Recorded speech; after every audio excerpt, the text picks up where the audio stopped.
But first, tracking the tropics, the chances of this wave developing are dropping. Storm Team 5 breaking down your worst case, best case scenario. We begin with Chief Meteorologist Steve Weigel and what he's learned tonight about this wave. Steve. Yeah, lots of new information coming in tonight. We, of course, have our wave. We also have Tropical Storm Gaston expected to become a hurricane once again.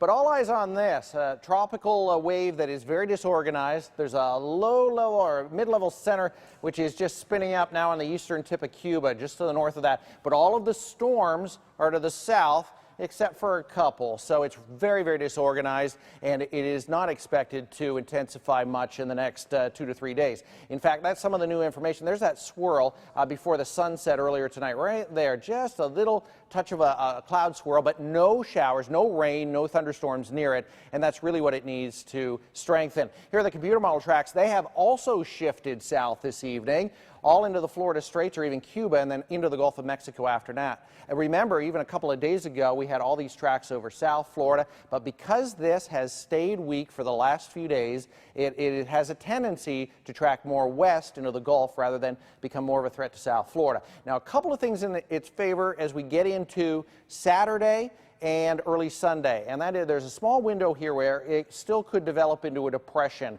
The wind shear is high at this point. It's cutting into it, chopping off any kind of development that tries to take hold. But this small window here with low shear and warm water temperatures, we could see something briefly develop before it moves into the Gulf of Mexico, where it will likely strengthen after that. So we have kind of two scenarios as we go into the next couple of days. We have a system, if it's a stronger one, which looks unlikely now, which would become more of a threat to Florida, and then a weaker system, which has been for the last few days, tracking a little farther south, and that's what all the models are starting to match up to at this point. So James Wieland is here with me. He's going to break down the scenarios as we go into the next couple of days and what we can expect.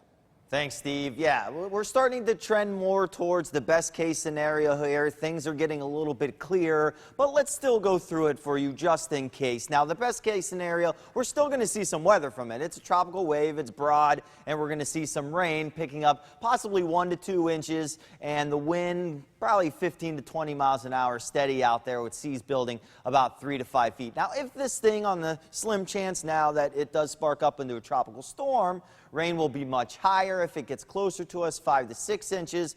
The winds 45 miles per hour possible, and seas building about 8 to 10 feet. Now, that's the worst case scenario. Now, when is all this going to happen?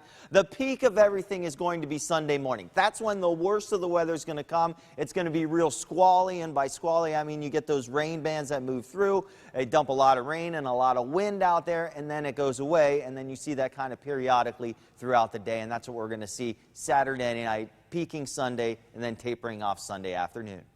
James, thank you. Tomorrow, area school districts are expected to give an update on their plans regarding any tropical activity. Once we get the information, we'll certainly pass it along to you on air and online.